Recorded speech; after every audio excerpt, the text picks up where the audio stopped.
She came to clean his mansion, but ended up cleaning up his entire life. Denise didn't even take her shoes off.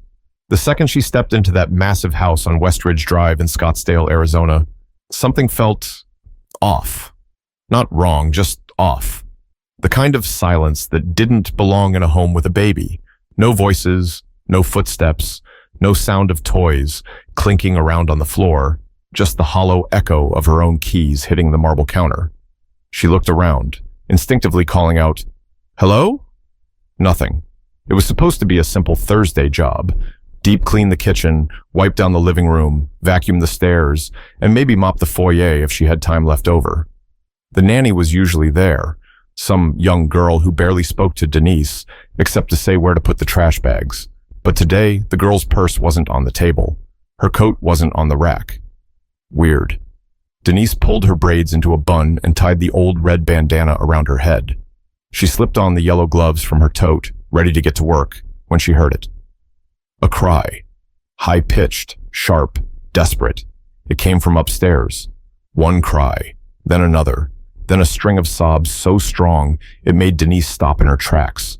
She hesitated, not because she didn't care, but because in a house like this, white stone walls, $30,000 rugs, smart speakers in every corner, you didn't just go walking upstairs like you lived there. Even after 3 months on the job, she never touched what she didn't need to. But this was a baby crying with everything he had. So Denise climbed the stairs, slowly, carefully, past the expensive art and down the long hallway.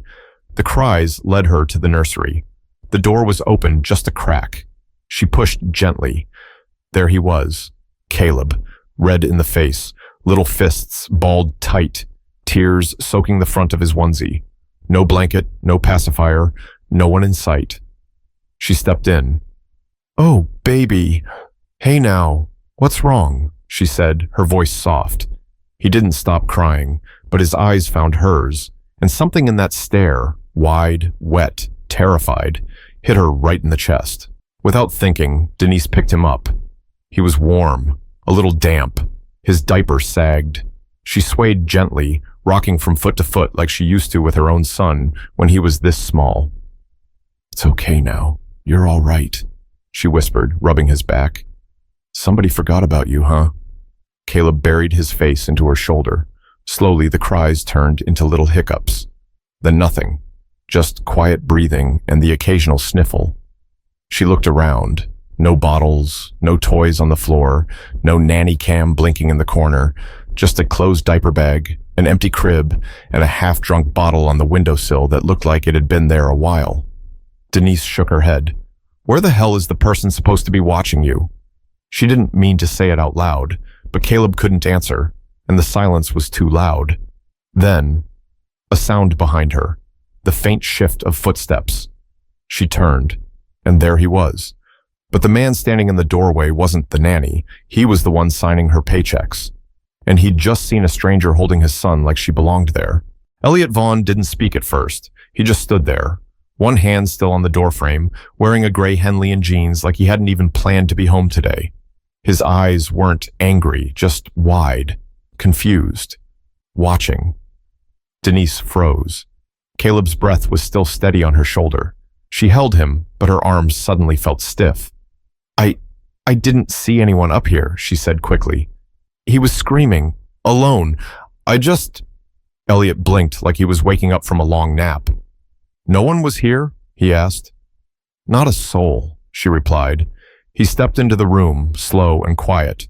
His eyes flicked toward the crib, the diaper bag, the bottle on the windowsill. Then they dropped to the baby, his baby, still clinging to Denise like they'd known each other forever. "I thought the nanny was scheduled all day," he said, more to himself than her. Denise didn't move. She didn't want to make it worse. She just kept swaying gently, keeping Caleb calm. "I didn't touch anything, just him. He was crying so hard," she said. Elliot gave a slight nod, but his face stayed unreadable. He reached out a hand like he was about to take Caleb, then stopped. The baby let out a tiny whimper at the shift. Denise adjusted him gently and looked up. "I think he's hungry," she said, "and soaked. Diaper's been full a while." Elliot exhaled slowly, then turned to the changing table. He opened a drawer and pulled out a diaper with shaky hands. "You want me to?" Denise offered, already knowing the answer. He gave a half shrug. "Yeah, please. Yeah." She laid Caleb down on the soft mat and changed him like it was second nature, cleaned him, dressed him in a new onesie, all while Elliot watched. "You do this often?" he asked, almost like he was ashamed of the question. She smiled. "I have a son. He's 17 now, but yeah, I've changed a few diapers in my life." 17? he asked, eyes widening. Denise nodded. Started early. Did what I had to do." Elliot sat down on the edge of the rocker and rubbed his temples. "This nanny, she said she was reliable. I pay her more than I probably should." Denise didn't respond right away. She was busy feeding Caleb now, holding the bottle carefully, wiping his little chin when the milk dribbled. Elliot watched her quietly. His voice came low, almost like it wasn't meant to be heard. "He never calms like that, not even with me." She glanced at him but said nothing. "I'm not good at this," he continued. "The parenting thing. My wife, she passed last year. I built this house with her. We were supposed to raise him together." Denise finally looked at him fully. "I'm sorry," she said, and she meant it. He nodded again. "I've thrown money at everything. Daycares, sleep consultants, nannies. Nothing works. He just cries and cries. And He stopped himself, shook his head. "I'm sorry you had to walk into this." Denise let out a breath. "He's a baby. Babies cry, but they also know who's holding them and who isn't." The words hung in the air for a second too long. Elliot stared at the floor. Caleb finished the bottle and curled into Denise's chest like he was ready for a nap. She gently rocked him again, one hand patting his back in slow rhythm. "You got a name?" Elliot asked, finally lifting his eyes. Denise Rollins." He nodded. "I've seen it on the invoice, but we've never met." "No, you're usually not around." He gave a short, dry laugh. "Yeah, that checks out." She looked at him for a beat longer, then back down at Caleb. He was out cold now, breathing even, a little bubble forming at the corner of his mouth. Denise smiled faintly. "He's a good baby. He just needed someone to show up." But as Denise handed the sleeping child over, neither of them realized this wasn't going to be the last time they'd meet like this. Elliot took his son with the kind of clumsy care that made Denise instinctively keep her hands near, just in case. Caleb stirred a little, whimpered, then settled again once he felt the warmth of his father's chest. Elliot held him awkwardly, one arm under the baby's bottom, the other cradling his head, like he was holding something expensive he didn't know how to use. Denise didn't say anything. She just watched. "Do you do that with everyone's baby?" he asked, eyes still on his son.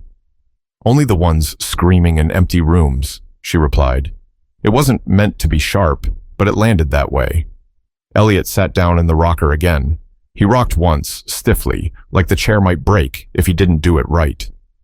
"I didn't know he was up here alone," he said. Denise stood a few feet away, hands folded in front of her.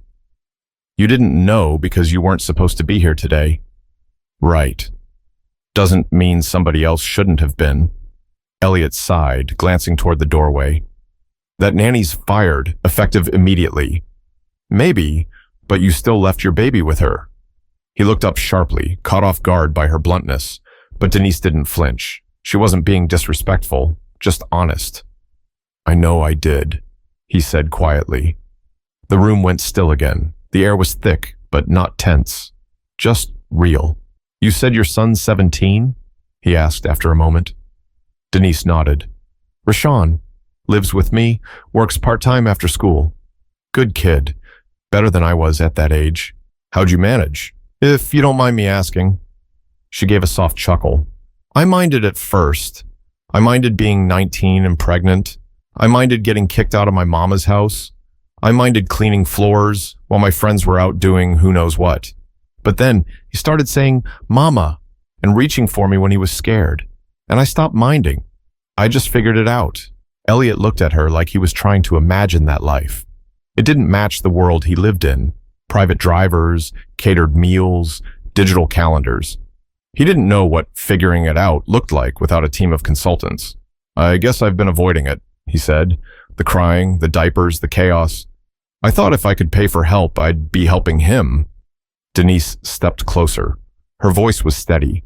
Paying for help is fine, but kids don't care about how much you spend. They care about who shows up. Elliot stared at the floor again. The baby shifted in his arms, letting out a tiny yawn. Denise moved toward the crib and pulled the blanket over it. She adjusted the mobile, which hadn't been turned on. The little plastic stars looked dusty. You need somebody real in this house, she said, not turning around. Not just hired hands. You volunteering? He asked. She paused. Not unless you're offering something more permanent than a mop and gloves. There was no sarcasm in her tone. No hopefulness either. Just plain words. Elliot didn't answer. He stood, still holding Caleb, who now slept like he had no memory of the panic from earlier. Would you sit for a while? Elliot asked, motioning to the cushioned chair across from him. I don't know what I'm doing. That kind of honesty wasn't what Denise expected. Not from a man like him. She nodded slowly and sat down. All right. They sat there in silence for a few seconds, both watching the sleeping baby, both thinking things they wouldn't say yet. You know, Elliot said, I built an app that predicts what kind of car someone will buy in 5 years based on their Spotify history. Denise smirked. What's it say about people who listen to gospel on Sunday and trap on Monday? Elliot chuckled. That they're unpredictable. The algorithm hates them. Denise leaned back. Sounds like a baby. He laughed again, this time genuinely. Caleb stirred, but didn't wake. You're funny, Elliot said. I wasn't trying to be. That's what makes it better. She smiled, just a little. But as easy as that moment felt, neither of them knew what it would cost to keep things that honest. Denise was back in the kitchen, not cleaning, just sitting at the counter with a glass of water, watching the baby monitor Elliot handed her like it was some kind of trophy. Caleb was still sleeping in the crib upstairs, peaceful, content. Elliot stood by the fridge, sipping coffee like he was waiting for something he couldn't name. You don't cook in here? Denise asked, glancing around the spotless, barely used kitchen. No time, he answered. I usually order out. You got 3 ovens, a wine fridge, and a walk-in pantry. All for takeout? Elliot chuckled. It impresses clients. She raised an eyebrow. What about impressing your son? He paused, fingers tapping against the coffee mug. He's 1. I don't think he cares about duck confit.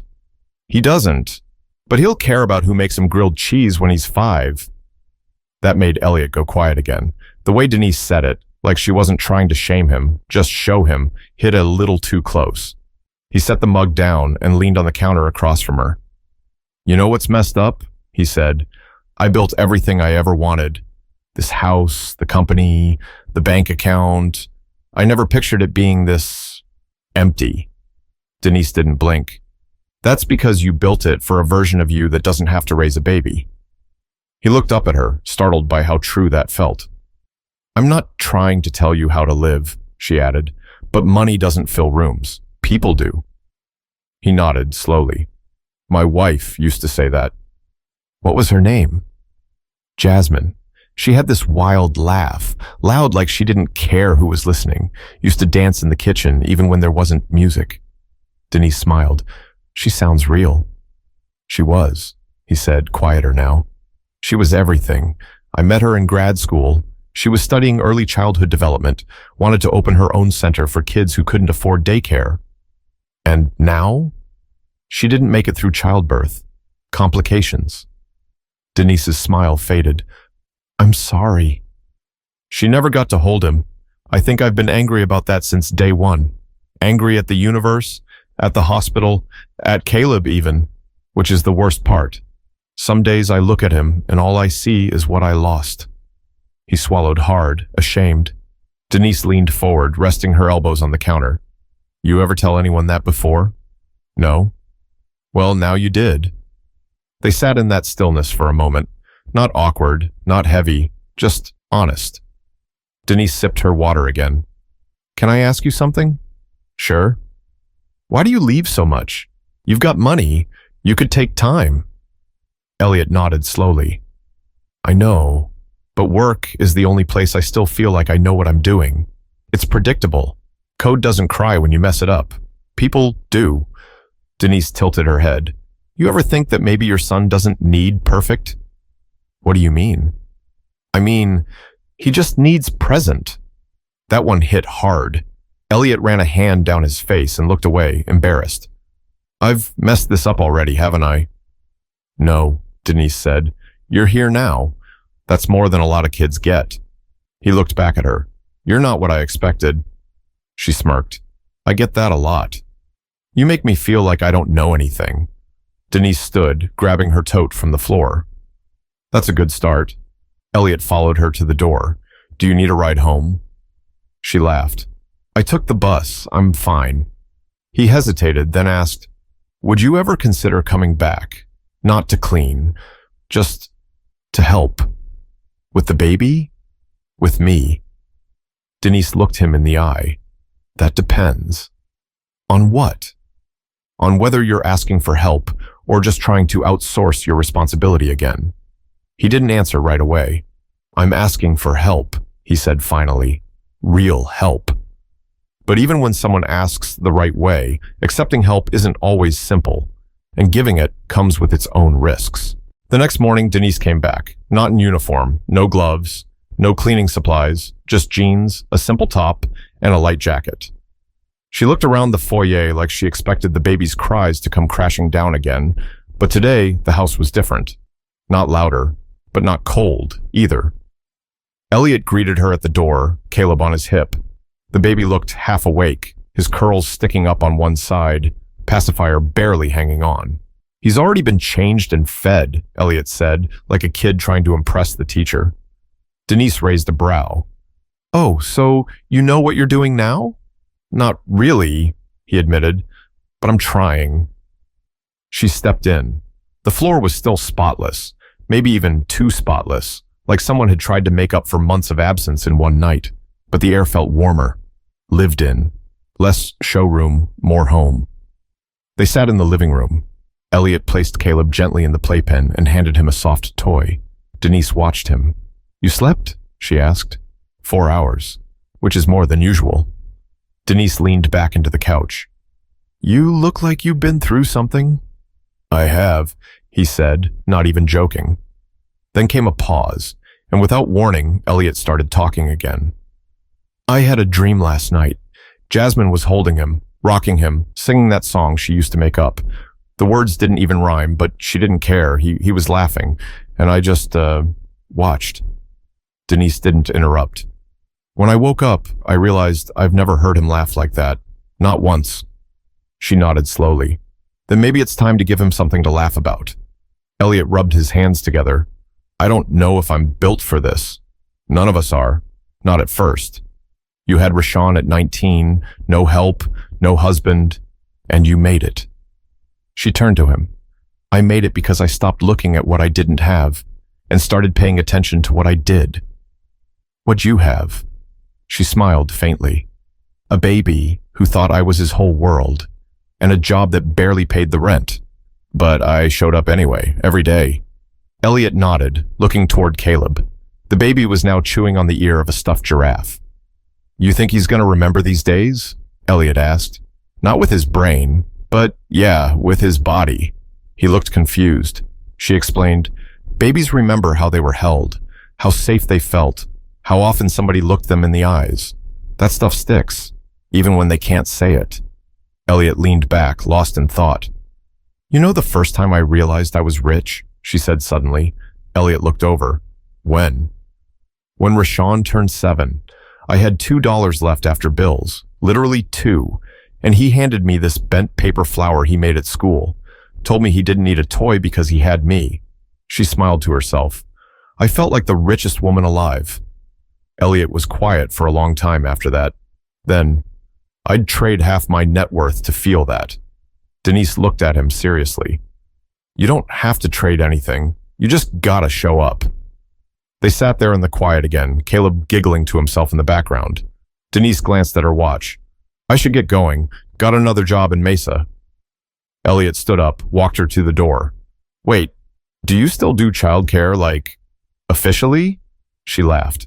Officially, no, but I know how to love on a kid. I meant what I said yesterday. I need help, not just for Caleb, for me. Denise paused at the door. You sure about that? Because I don't play pretend. If I show up, I show up. Elliot looked her in the eye. I'm sure. But saying yes is one thing. Living up to that promise is a whole different kind of work. By the end of the second week, Denise had her own rhythm. She came 3 days a week, early enough to catch the sun rising behind the backyard palms, late enough to give Elliot time to try mornings on his own. Sometimes he'd be halfway through a bottle feeding when she arrived. Sometimes he'd still be in the shower, Caleb bouncing in a bouncer seat with cereal smeared on his chin. But no matter what, Denise showed up like clockwork. Today, she walked in to find the baby on the floor in a pile of toys and Elliot on the couch, a burp cloth over his shoulder, looking like he'd fought a war and barely survived. Denise dropped her bag and burst out laughing. You look like the baby spit up your soul. Elliot gave her a blank look. He did, twice. She stepped over a Lego and scooped Caleb into her arms. You used the wrong bottle again, huh? I thought it was the right one. It was blue. They're all blue, Elliot. He groaned into his hands. I don't know how you did this by yourself. I didn't have a choice, she said, bouncing Caleb gently. That'll teach you to keep thinking love makes it easier. Elliot smiled, just barely. No, but it makes it worth it. He said it without thinking, then looked up at her. Denise caught his gaze and held it for a beat longer than usual. It had been like that for days now. Soft looks, shared sighs, laughs that lasted just a second too long. Nothing romantic, not yet. But something was shifting. She broke the moment first. Let me make some tea before I fall asleep standing. She moved toward the kitchen. Elliot followed, standing in the doorway while she boiled water and rummaged through the cabinets like she lived there. You ever think about doing this full time? He asked suddenly. What? Parenting your kid? She teased. No, I mean being part of something here, not just helping me survive, but like staying. Making this a real partnership. Denise turned slowly. Her face didn't show surprise, but something quieter. Thoughtfulness. You mean like a job? No, I mean like family. That changed the air in the room. She leaned on the counter, arms crossed. Elliot, I'm not the kind of person you were expecting to build a life with. I didn't know what kind of person I needed until I saw you pick up my crying son without asking for permission. That's not love. That's instinct. It's both, he said softly. She didn't answer right away. Instead, she turned back to the kettle, poured the tea, and placed a cup in front of him. I'm not trying to replace anybody, she said. I don't want you to. I just want someone real. She nodded slowly. You sure? Because being real means sometimes I'll tell you things you don't want to hear. Like when your tone is off, or your ego's in the way, or your baby needs more than tech company stock options. He didn't flinch. I need that. She stepped closer. And what happens when your friends start asking why the cleaning lady is raising your kid? Then I tell them she was the first person who actually paid attention. Caleb, now in his high chair, let out a loud squeal and slapped his hand in a puddle of banana. Denise turned, smiling.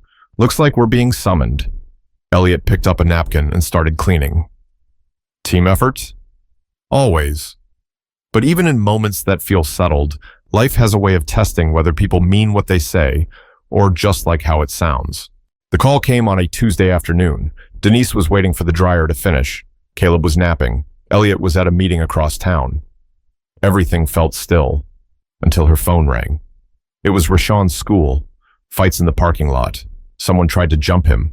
He was fine, shaken, but fine. Denise's chest tightened as she grabbed her keys and left a note on the counter.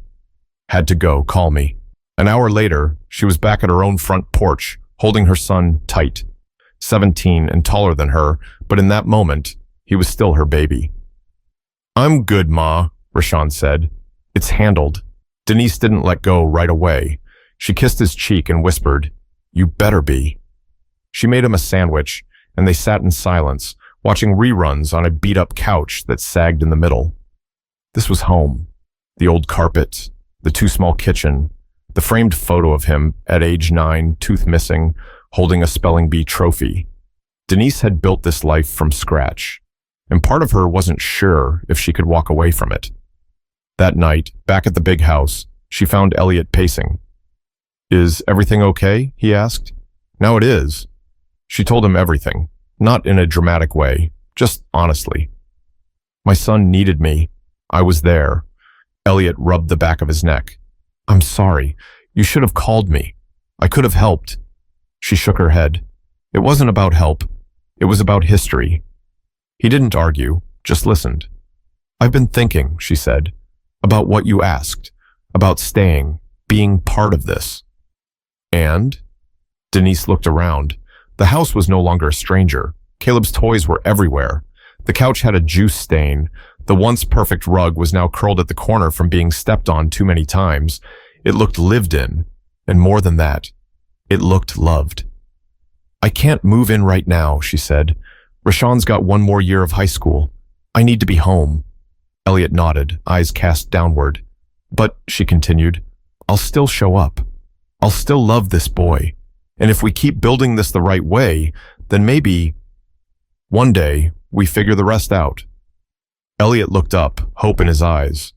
"I just don't want to lose this," he said quietly. "You won't," she replied, "as long as you don't forget how you got it." He reached over, squeezed her hand. They sat like that for a while. Nothing grand, nothing fancy.